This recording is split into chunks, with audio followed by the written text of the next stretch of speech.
Hello and welcome to the Facing Your Fears, Turning Fear into Courage. We finished the whole book of Facing Your Fears, so now I thought we'd go into advanced techniques of turning fear into courage.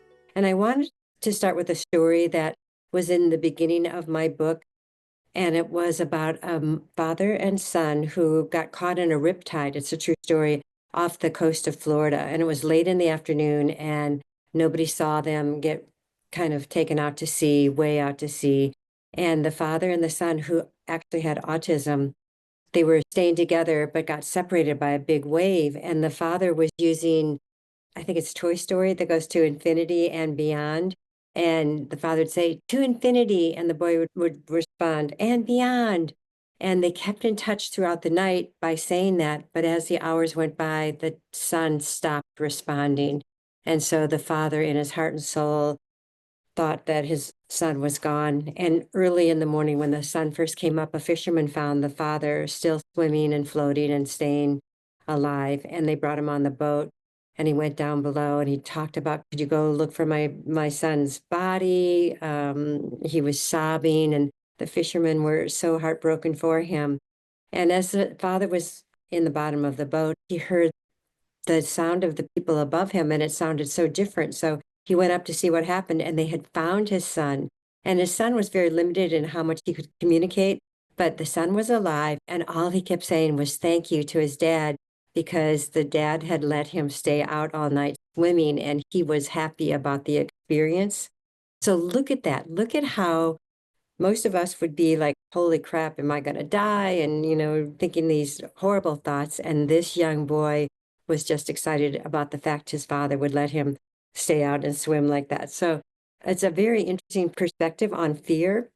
So if we're going to do this, I had a friend who was telling me about Joe's book called Breaking the Habit of Being Yourself. And it made me laugh because I then started researching the book and realizing how he's on the same page with me, that we have wonderful aspects of ourselves, but we also have these parts of ourselves that sabotage us. And it's usually the fear-based, trauma-based, kind of falsehood-based part of us that causes us to sabotage ourselves.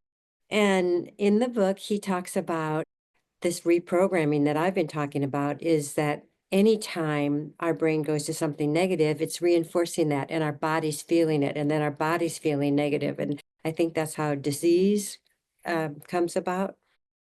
In not all cases, sometimes we're exposed to something or whatever, genetics, that kind of thing.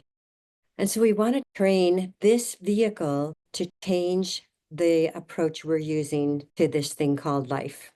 We're given a certain amount of years and days, and believe me, I know what it's like to have the programming for fear.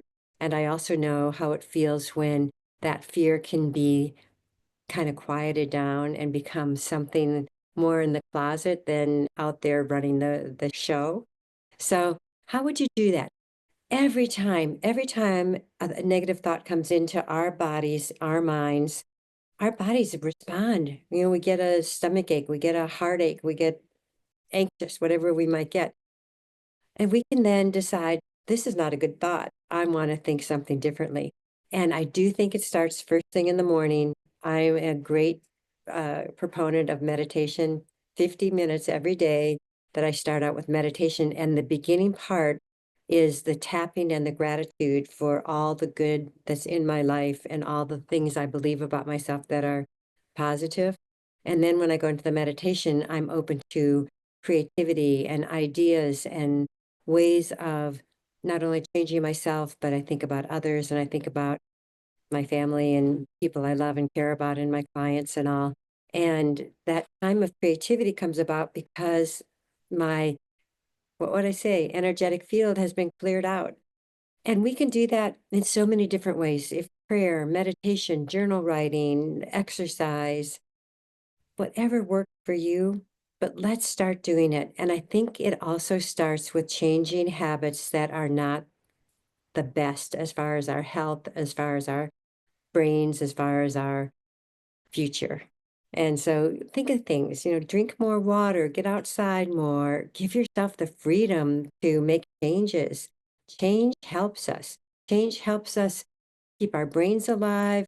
Change helps us to come up with new ways of doing things, whether you're going to move or change a relationship or add new activities in your life, new languages, new musical instruments, anything you can do to change up all of this that's going on in your energetic field.